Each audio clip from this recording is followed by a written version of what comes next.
I smell asphalt, I think of marine. That's the last sensation I had before I blacked out. The thick smell of asphalt. And the first thing I saw when I woke up was her face. She said she'd fixed my bike. Free. No strings attached. I should have known then that things are never that simple. Yeah, when I think of marine, I think of two things. Asphalt and trouble. Rip Burger, you're dumber than dirt.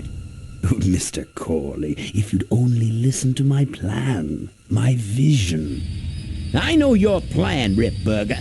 You're waiting for me to die so you can take over my company. Oh, sir, that's horrible. I am not waiting for you to die.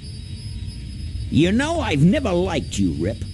But you have business know-how and killer instincts that I respect. Why, thank you, sir. But this latest idea of yours, riding up to our shareholders' meeting with a gang of bikers?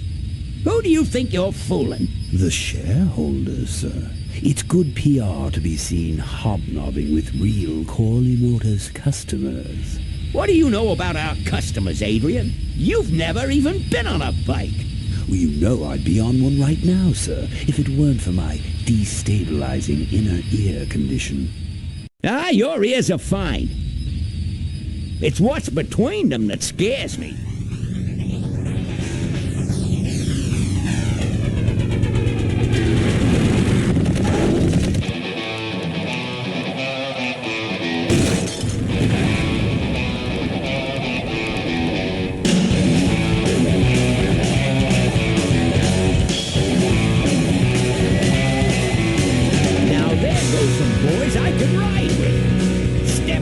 Let's find out who they are.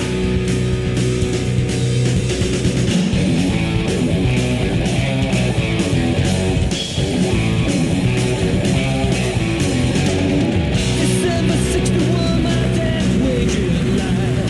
Still on that salary, we all bought those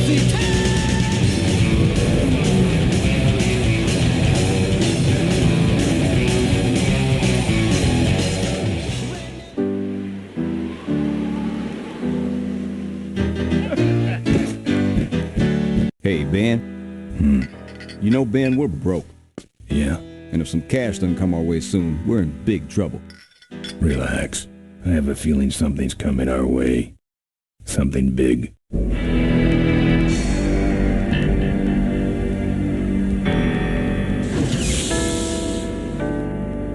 You better stay out here, Rip. This place is bikers only.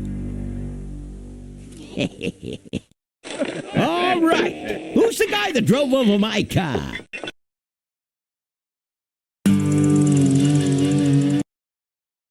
What could possibly be taking so long? Maybe old man Corley got himself in trouble. Yeah, maybe they took the old guy out back and worked him over with a 2x4. An appealing notion, but improbable. More likely he's boring them to death with some tale of the glory days. But Malcolm, isn't that illegal? Not back then it wasn't. So who do you ride with these days? He rides with me. Although I'm sure he'd much rather be riding with your little club. I told you to wait out in the limo, Rip Burger.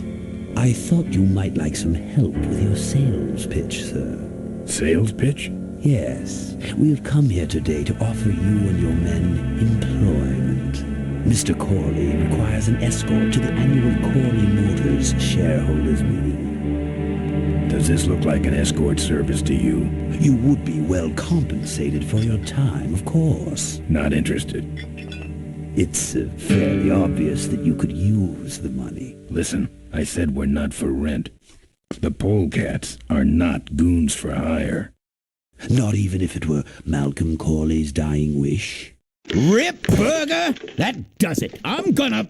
Hold on there, Malcolm. If you don't mind, I'd like to step outside with Mr. Ripburger for a little chat. Excellent idea.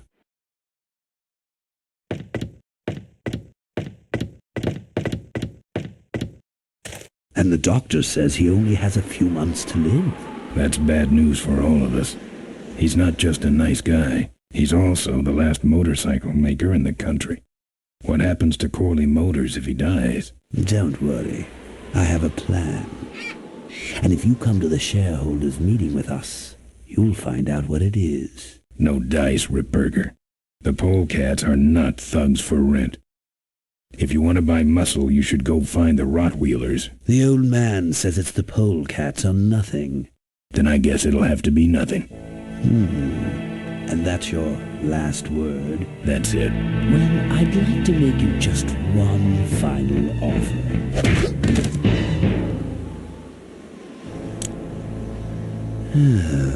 Bolus, take this coat and go get his motorcycle. We'll have to tie up this little 200-pound loose end. It will need to look like an accident.